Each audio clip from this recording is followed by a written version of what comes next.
Fellas, you know Degree Cool Rush deodorant, right? Well, last year they changed the formula, and guys were mad about it. One dude even started a petition. So guess what? Degree heard us, admitted they messed up, and brought the original Cool Rush scent back exactly how it was. And it's in Walmart, Target, and other stores now for under $4. So grab some and remember why its cool, crisp, and fresh scent made it the #1 men's antiperspirant for the last decade. Degree Cool Rush is back, and it smells like victory for all of us.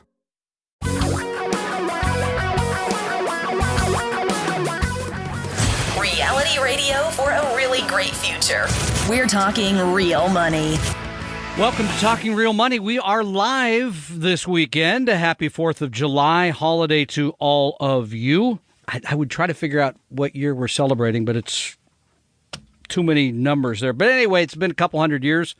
We're still hanging in there. And today on the program, we're going to talk about money. I'm Tom Cock. Don McDonald has the weekend off, and our telephone number is 855-935-8255. If it's easier, 855-935-TALK. In a couple minutes, we'll talk to a familiar voice about how to protect yourself from all the people that would like to separate you from your money. And before we do that, let's go back to the phones. Gary has been very patiently waiting and now joins us here on Talking Real Money. Hi, Gary. Hi, how you doing today? Good. How can we help you? Well, thanks for taking my call. I'd like to get your thoughts on a lump sum pension payout versus the monthly check. Yeah, so, I mean, let me step back. Are you going to have any other pension-like payments other than Social Security?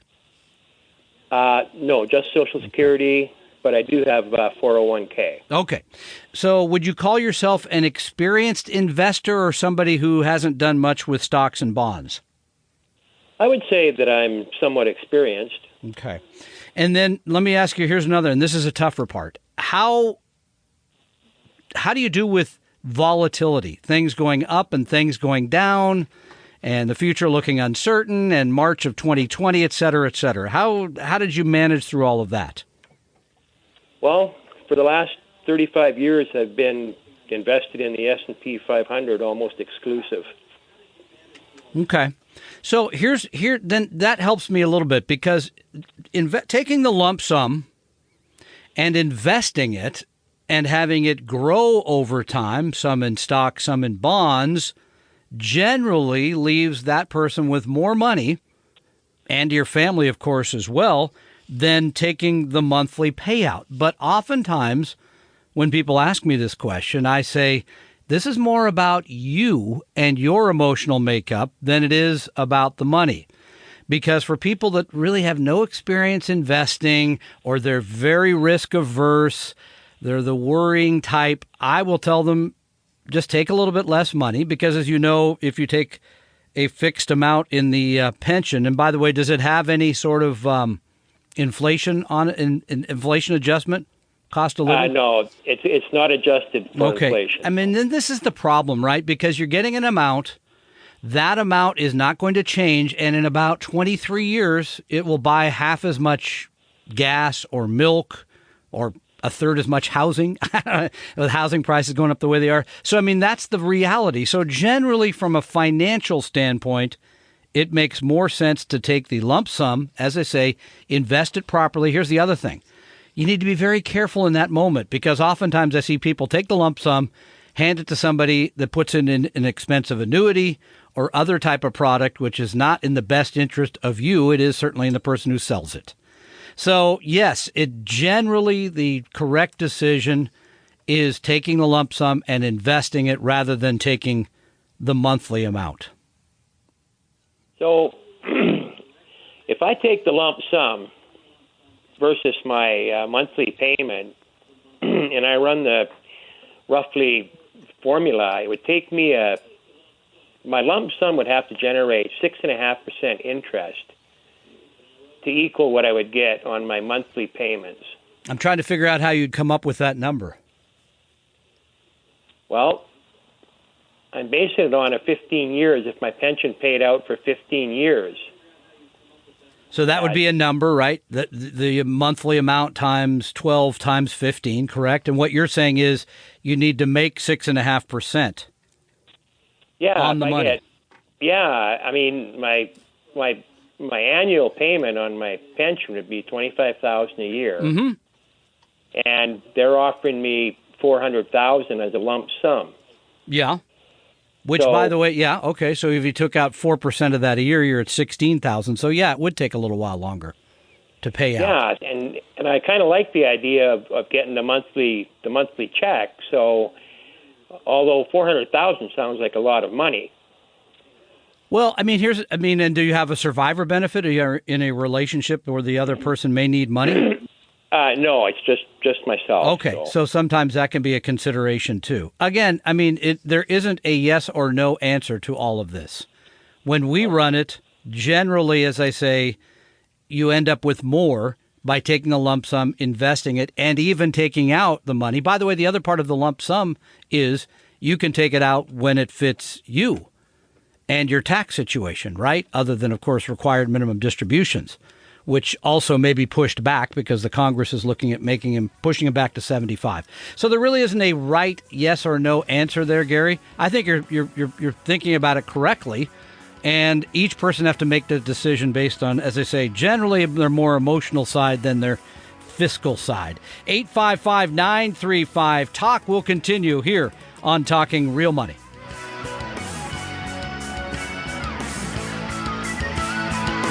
Tom and Don are talking real money. Is your portfolio a mess? You may have a case of hodgepodgeitis, but don't worry, we can help. Just set up a free, no-obligation meeting with a Vestory advisor at Vestory.com. No sales pitch, guaranteed. That's Vestory.com. For your real life and real future, Tom and Don are talking real money. Welcome back to Talking Real Money. Don has the week off here on the holiday, but we are live in the studio. First time I've been in a studio outside of the one in my office in, I think it's like 16 months.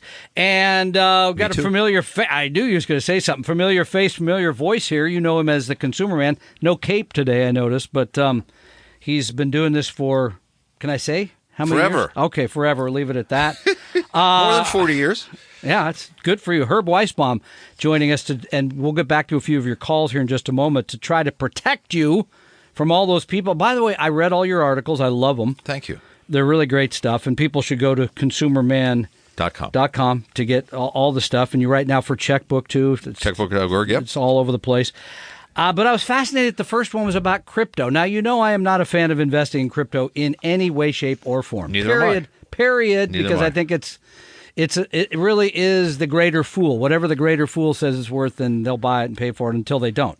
But there are people that are stealing on top of what I think is an extremely risky investment. There are people that, if you get into crypto, that are just basically taking your money, right? Yeah, I mean, I didn't look at the angle you're talking about for the story, but although I did say any currency where Elon Musk can send out a text or a tweet and it drops 40% overnight is not something I want to invest in. But what we looked at is the fact that people are being absolutely just totally ripped off by trying to make these investments. As a matter of fact, the North American Securities Administrators Association says that this is one of the top 3 investment threats for 2021. It was the same in 2020. People, believe it or not, Tom, people are like getting a message on Facebook.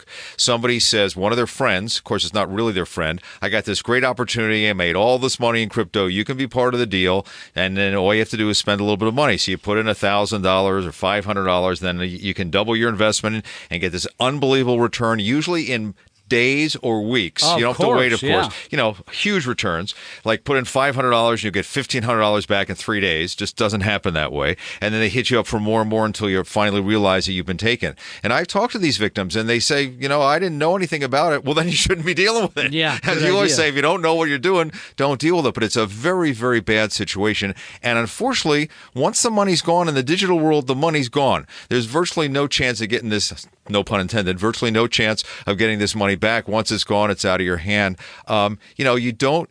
Talking real money is maybe a place to get the advice, but not from some quote-unquote friend who's not really your friend or some thing that pops up on social media. That's really, really a scary way to spend any of your money. So the protection is, first of all, know the source of the information you're getting, right? Right. Number two, buying into something where you can make easy money quickly. Right. I mean, you and I have told people this for a long time that should be an automatic red flag. Yes. Anytime. Absolutely. But this is a big deal. I mean, people are getting scammed. I mean, did you say it was a number one scam? It's going to be one of the top. It's one of the top three for 2021 and 2020. So yeah. So there are places if you want to buy crypto, you know, you can buy crypto like Coinbase and through PayPal. Yep. If you're going to do that, that's how to do it. But not when somebody sends you a message and says, "Hi, I made a whole lot of money," and you know. And remember the other thing, Tom? You know how high some of the currencies are right now, like Bitcoin? The people who made all the money, as with everything else, got in early. Really? They made You know, when you buy high, that's not the time to buy. We could get you into pets.com or a few other things where they got their money so quickly. Please be careful. There's millions and millions of dollars being lost this way that will never come back to people. And it's one shocking. One guy I talked to said, you know, I swear to God, this is a true story. He said to me, "Well, I got this message from this woman, and she looked really hot, so I thought I'd invest." Oh, there's a reason. First of all, that's a reason. And number two, do you think that's really her picture? I mean, do you really think that's her picture? You know, okay. That's somebody in Nigeria taking your money or something and using somebody else's picture. Come on, people. This is the digital world. Everything can be faked. You can learn more about all of this at the ConsumerMan.com website. Let's take a quick call, Herb, and then we'll go back to you. Jim joins us now on Talking Real Money. Hi, Jim. How are you today? Good. Happy 4th. Well, thanks. You too. I got a couple things I want to bounce off you. I'm kind of in a situation where we have our primary residence and we have a rental residence where we rent to a friend of ours, which he's been doing that for about 6 years, and we've been charging him pretty much the mortgage of that house, not what fair market value is for rent in that area in Maple Valley. I recently got a disbursement from my parents' estate since they're both passed away, and we put that money to work by investing it in the rental house. You know, we put a new roof on, new gutters, leaf guard, garage door, concrete patio, new water heater, new heater, AC for the house, new paint. And then we also put some of that money towards our primary house with a new fence, gutters, leaf guard, 2 heaters, a heat pump, and we're finishing up with a new driveway. And we're sitting where we have about $480,000 on our primary residence, and the house is on Zillow. It shows it for about $880,000, which we've totally updated. We have 2 bathrooms to go, and it's totally updated. And the rental house is, I think the mortgage on that is probably around $225,000, but it's in a hot market in Maple Valley. And we're seeing these houses going for, well, it shows on Zillow about $560,000, but we're seeing they're being priced anywhere from $50,000 to $100,000 over asking price. I have another disbursement coming. I'm not sure of the amount, but I would think it's going to be at a minimum $200,000. And this is what I was thinking: if we were to sell the house today and take the profits from the house that we have as a rental and all the tax write-offs we get with that to hopefully offset capital gains and put that towards our primary residence, we would be looking currently at maybe having 2 years or 3 years to pay off if we continued our regular payment. How old are you, Jim? I'm 55. Okay. You know what? I mean, maybe, because here's the thing. I'm not a huge... What is your interest rate on your mortgage on your primary residence? On the primary residence, we had that redone in November at 2.87, and we got the rental house in at 3.5. Okay, so and is this both of those 20-year loans for both of them? Okay, so I mean, here's the thing about paying off your mortgage for anybody. At 55, and Herb Weisbaum paid off his mortgage, so he's going to get mad at me. But I mean, here, in a general sense, if the interest is 2 point something, and you're likely to stay there for a period of time, or you could take that money and invest it and keep it liquid that you may need in retirement, which at 55 may still feel a few years off. I would take the latter just because you need liquidity when you quit working. If you had plenty of other savings, right, money that you could pay yourself in retirement, then maybe you go ahead and pay it off. But with that low interest rate, it's just very hard to justify paying off that mortgage, especially with a lump sum, I think you said of $200,000, correct?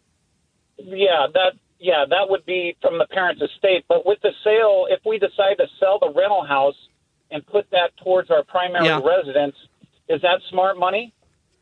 It wouldn't be the way I would do it. As I said, I'd rather see you set that aside, have it liquid, invested in some sort of balanced portfolio, have it grow for a period of time. You retire in 10 years, now you get this other pot of money. Again, it kind of goes back to pay off a mortgage or invest it, and I'm going to say invest it, especially in this time of exceedingly low interest rates. Tom and Don are talking real money. Set your course for a great future with a free copy of our 60-page Better Retirement Guidebook at vestory.com, vestory.com. Your guides to a really great financial future.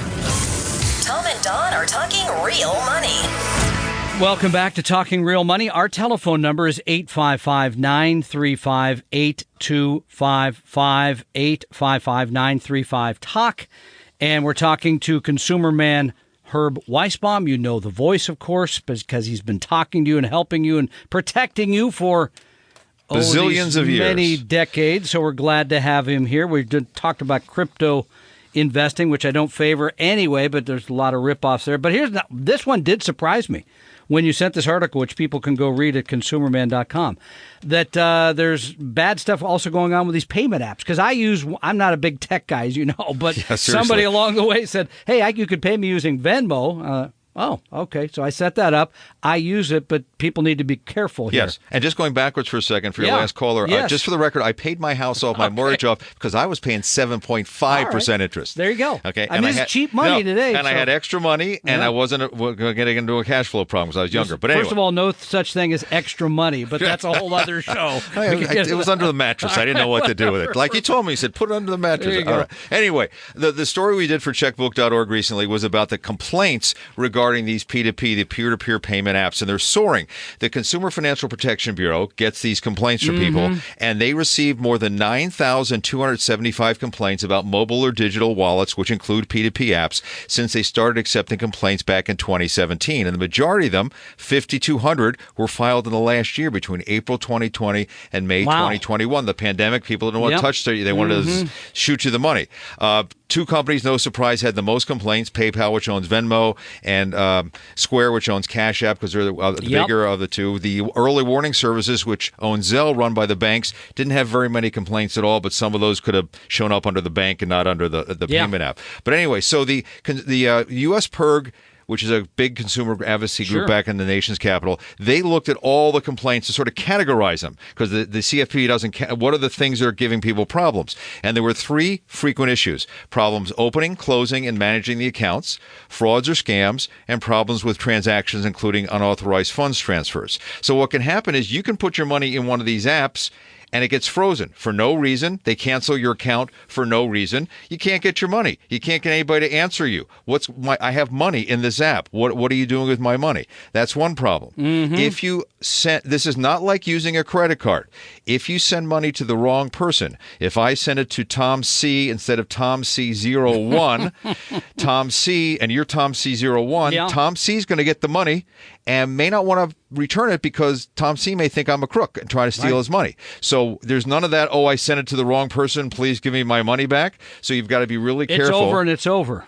The other thing is these apps make it very clear, but people don't pay attention. These are a way to send money to friends, relatives, people you know, to share the rent with your roommate, to pay at lunch when you go out to lunch or something like that. People are now using these things to buy things on the internet, to get the puppies they wanted from the bogus puppy ad that you can't for $6,000. Just zap me the money on your peer-to-peer app, and then there's no puppy and there's no money. These are not to be used that way, because with a credit card, you could say the credit card company, I was just defrauded. I want my money back. You complain to these people, and they'll say, didn't we tell you this is not to buy stuff? This is to send money to somebody you know. The other problem is, unlike a credit card, if there's suspicious activity on your card, like if I buy from you, Tom, and you don't send me the merchandise, they're going to say, usual. With a credit card, they'll say, we'll reverse the charge. Sure. It was a fraud. With these apps, they'll say, well, did you give them the number? Did you give them the money? Then you're out. Well, you did it. It's not fraud. Sorry, that's This is the other reason, by the way, you tell people never to use a debit card and only use a credit card. Because you have the same kind of problems with that. So you got to really be careful. There are also many of them set up as social media platforms. Do you really want everybody to know that you bought pizza for your girl? I always put these cryptic notes. No, you can turn it off. All right, I hate that. So don't leave it I can't believe there were people I know buying pizza or paying the light bill. Oh, there were people. I don't really need to know. There were people who broke up that were following their old girl, stalking their old boyfriends and girlfriends, and knowing where they're going.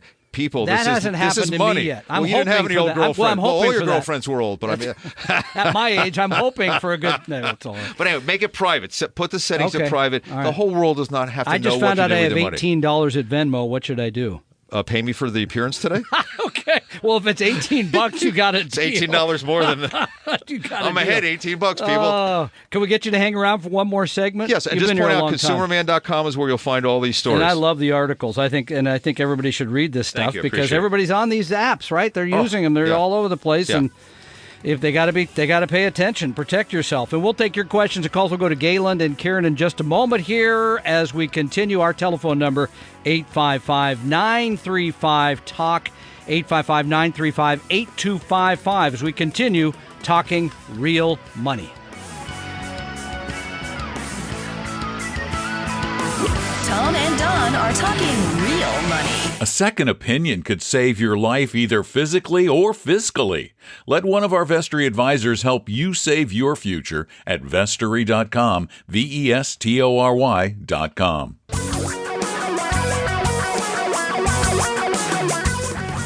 Reality radio for a really great future. We're talking real money. Here to answer all your questions about money, whether it be investing, protecting yourself from fraud, getting started, getting finished, whatever it is, trying to help you get on the right track and stay exactly there.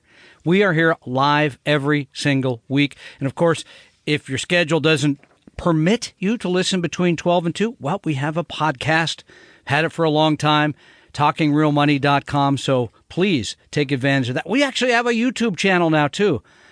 I think it has the Three Stooges on it or something. I don't really know, but it's up there. Go take advantage of that. Or call right now, because we are live, 855-935-TALK. And that is what Gayland did and now joins us here on Talking Real Money. Hi, Gayland. Hi, Tom. Thanks for taking my call. My pleasure. My question is, I've listened to your show a little bit. I never hear anything about annuities other than kind of a negative connotation. Fixed indexed annuities. Is that a bad word? Yeah, it pretty much is. I mean, there's really only one annuity that I approve of. An immediate annuity. If I'm retiring and I want to get a regular check and I don't want to worry about my money, I can take it to a reputable firm like a Vanguard, hand it to them. They will pay me back a part of my money, a very little amount of interest, but I'll get a set amount every month and I won't have to worry about it. Once you veer from that, then most of it, the private annuities, the insurance stuff is expensive, it's illiquid, and it generally is misleading. A indexed annuity, the idea here is you're getting part of some index, some return, and you're taking none of the risk of the market. But that just isn't possible. In other words, what they're promising, it doesn't happen. They say, well, you get, whatever blank of this particular index. And what they're really doing is taking your money, giving you some of it back over time, and not giving you very much return on it. So you're just hiring a middleman, in my mind, to do something that you can either do on your own or hire someone else to do it at a way lower cost. So you get the trade-off here, Gayland, is how much of the market, I'm using air quotes, you actually end up with. How much? So the studies that I've seen, when they tell you the returns of the market, you actually get somewhere around 3% a year. They keep the rest. You get the assurance, I guess, that you don't have to worry about it day to day, but that's only really based on the quality of the insurance company and or the people behind it. So no, I don't favor them. Again, some of the state, like the Washington State TAP annuity, is a good product, if you will. But private annuities, insurance, I'm not a fan. Are you in one? Or are you looking to get in one? I'm in a couple of them. In this state, they have a I don't know what you call it. It's it's not FDIC or anything, but it's a cap of $500,000. Has anybody ever lost any money on annuities? I'm not clear on that. I know there's been, certainly the largest or one of the largest insurance companies in the world almost went out of business in 2008. That would have been a disaster for many people who held annuities. I'm not sure about whether or not anyone actually gave them their money. They didn't get it back. But I am sure of this, that people get sold on that product and it doesn't turn out the way they think it will, that most people's experience is not at all what they thought it was going to be. And that, again, this is a product you just don't need. It's promising something that I don't think you're going to be happy with if I ask you in 10 years. Remember, you lack liquidity. As I said, with a fixed index annuity, there's no actual charge to it, but there's how much they're keeping and how much they're giving to you. So I'm not a fan of all of those things.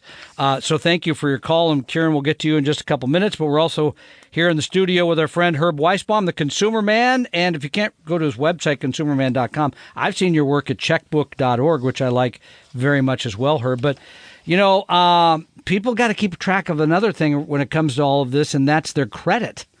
They forget that there's three major bureaus still, right, that are keeping track of all this stuff, and that are supposed to be keeping track of all this stuff, but they are or they are not. Yeah, this is also one that's related to the pandemic. A lot of problems have been created by people who get some kind of forbearance or forgiveness from their credit card company or their mortgage or something like that. So let's make sure people understand, because they interchange the terms. The credit report is the I started. I'm hearing the music. It's time for a commercial. Well, I'm old enough to know what that means. I thank you for that. We'll come right back, and we'll take. I thought we had a couple. Hold that thought. I know, a couple more minutes. We'll come back with Herb Weisbaum. Your questions, your calls as well. Thank you for joining us on this holiday weekend, and we'll be back with more Talking Real Money in just a moment. Tom and Don are talking real money. Tom and I created Vestory to help everyone become a better investor, even those who will never be clients. Let one of our advisors help you start your financial plan or solve a money problem free with no obligation or high-pressure sales pitch at Vestory.com, Vestory.com. For your real life and real future, Tom and Don are talking real money. Welcome back to Talking Real Money. I'll take the blame for that one during this segment. And then, that's right, we had to take a break. So we are very happy to have our friend and, I'd like to say colleague, ConsumerMan Herb Weisbaum, who you know from radio and television going way back. And we were talking a little bit about, and we will get to Kieran here in just a minute, but we were talking a little bit about credit reports. Now, you get to my age, I don't think about it as much. I think I still check it every 6 months or something. Well, it's important. So let me explain. First of all, so people understand, there are lots of credit bureaus. The big three are Experian, Equifax, and TransUnion. Yeah. They're the ones we're worried about. Everything you do credit-wise goes into there, and then that information, it gets turned into a credit score when you want to do something like open a cable service or get a cell phone, or a lot of states, thanks to our insurance commissioner, we're not doing it right now, your insurance will be based on your credit score. So that's a big deal. So what the Consumer Reports did is something crazy unique. They asked readers if they would check their credit reports for them and then let them know what they found, what kind of errors they found, if they found any errors. And they had 6,000 people say, sure, we'll take your credit checkup. Here's what they found. 34% found at least one error in the report. Now, if they have something like your address a little off, that's not going to affect your credit rating, your credit score, so that's okay. But 11% said the error was serious enough and related to account information. So if you have an account that was closed and wasn't, or account that's open that isn't, or somebody else is in there, or a late payment, that can really affect your credit score. Is it easy to fix those things? They say it is. The credit bureau people say just contact us, but a lot of studies have been done that they're not really easy. And then here's the really important one: only 15% of those who had an account in forbearance because of the pandemic, such as a mortgage or student loan, said their accounts were shown as current, which is required by law. So everybody should check their credit report at least once a year at all three bureaus. You can do it now every single week for free because of the pandemic if you want to. Annualcreditreport.com is the only place to go. Don't Google free credit report. You'll you'll wind up on some site that's going to try to get your credit card number. Annualcreditreport.com is the only site to go to. It was set up by the federal government. If you're asked to put in a credit card number, you're absolutely in the wrong place. Is there a link on that one too? At in the story, ConsumerMan? yes, with my ConsumerMan story. You have to put in your social security number because that's how they find your file. And so you got to make sure you're on a computer that don't do it at the library. Do it from your home computer where it's safe. And then look for any errors, accounts that you didn't open, late payments that are not yours, bankruptcies, anything like that could bring down your score. But if you are in forbearance because of a mortgage, student loan, any kind of debt help during this pandemic, you better check and make sure your account is listed as current, which is required by law, because if not, it could really be dragging down your credit score. And again, credit scores are used for everything from whether you can take out a loan and how much you pay if you get a loan to, whether you can get all kinds of things, insurance payments in a lot of states. Employers can look with your permission at your credit report, not your score, but your credit report. So it's really important that information be accurate. Indeed. ConsumerMan.com. We're going to take a call. We'll come back to you in just a moment here, Herb. Let's go to Karen, who has been patiently waiting and now joins us on Talking Real Money. How you doing? Hey, Tom. Doing well. Good. Nice to talk to you. First-time caller, long-time listener. Thank you. You and Don. I want to say hi to Herb, too, ConsumerMan. I love the last 5 minutes of every radio. I listen to Coma News waiting for Herb to give me the tip that I Thank you so much. That's nice to hear. Yeah, I just got the annual report. I thought it was once a year you can check it. I didn't know you can check it once a week. So that's awesome to know. Don't do that, but okay. You don't need to check it that often, but you can if you want to. I'll be happy you check it once every 6 months. Exactly. Yeah. I just a quick question, simple question. Hopefully, I have a CD that's around 150K that I had kept it for something that I wanted purely liquid because we saw we would need it for something down the road. We don't have that need right now, and I was thinking if you can tell me, I've talked to a couple of investment companies. They say move everything into some kind of investment. I'm just hesitant to move the whole thing into something investment-wise. Are there any strategies or anything that you can kind of lay to, how to drip that money into investment? Well, okay, but let's go back. How soon until you think you may need the money, the $150,000? Potentially, if needed, maybe 3 to 5 years. Okay. So that is still pretty short-term money. I would not put any of it into stocks because there are periods of time where the market is underwater for 2 to 5 years. It's happened. It hasn't happened lately, but it's happened. So your options then are either a high-yield savings account. I just looked up the numbers on this. Fascinating.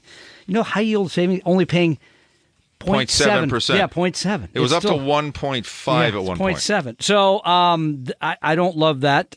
Even a one-year CD is paying like 0.5, 0.6, small number. What about a CD ladder? You could do a CD ladder. That might make you a little bit more. The 2-year was still under 1%. I use, and I've talked about this on the show before, I use a mutual fund that is operated by Vanguard, and you can buy the exchange-traded fund version. It's the Vanguard Short-Term Corporate Bond Fund, VFSTX, and it's still yielding just a hair less than 2.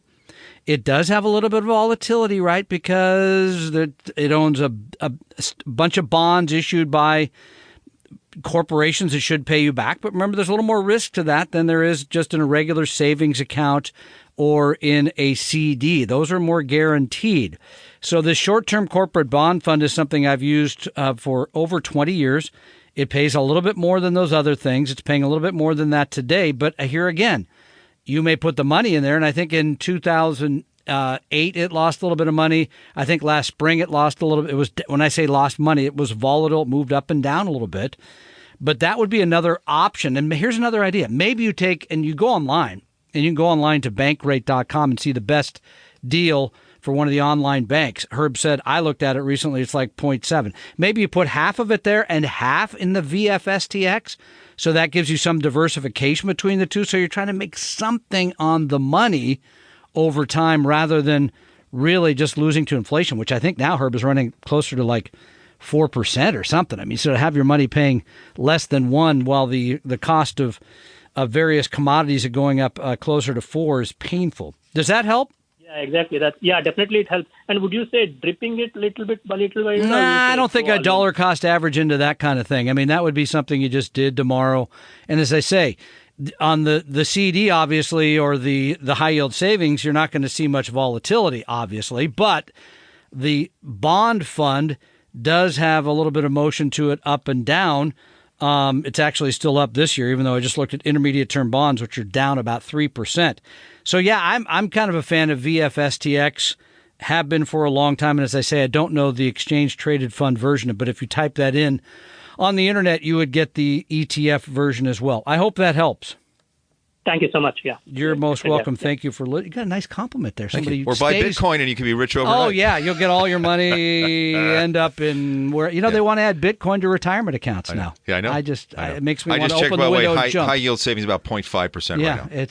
But it's better than some savings. What's the most savings accounts? I know. Well, the average bank is paying 0.14. Yeah. I mean, it's just, and so you feel bad for people that saved and they don't want to take the risk of the stock market. Right.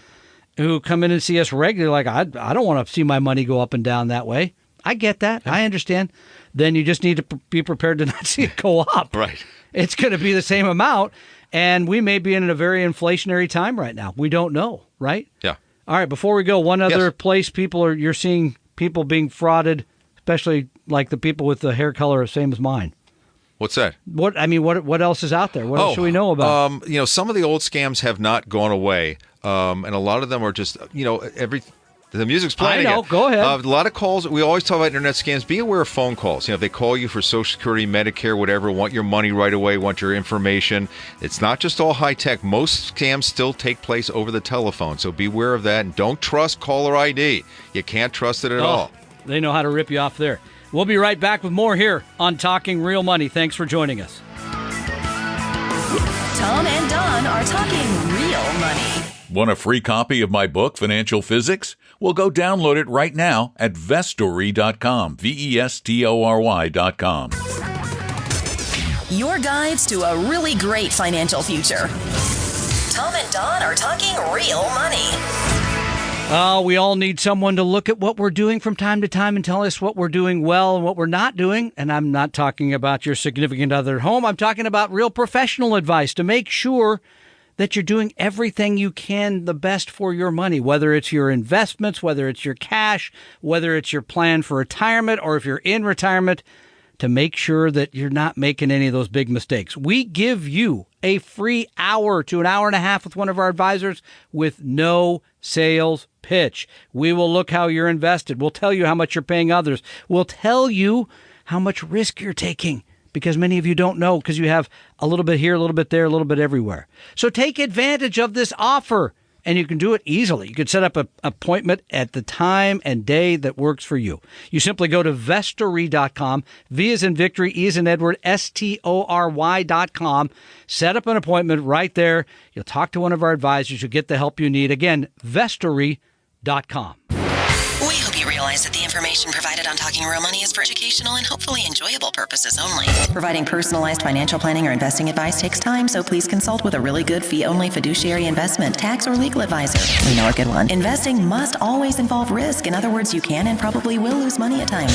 Also, as much as you want it, no one can accurately, consistently predict the future. So past performance doesn't tell you a darn thing about what the future will bring. Unlike many other programs that say something similar, Talking Real Money is not trying to get you to buy or sell any financial products or securities. Instead, the program is provided as a public service by Vestory, a fee-only registered investment advisor. Thanks for listening, and please visit TalkingRealMoney.com for more information and disclosures. That should keep the lawyers happy.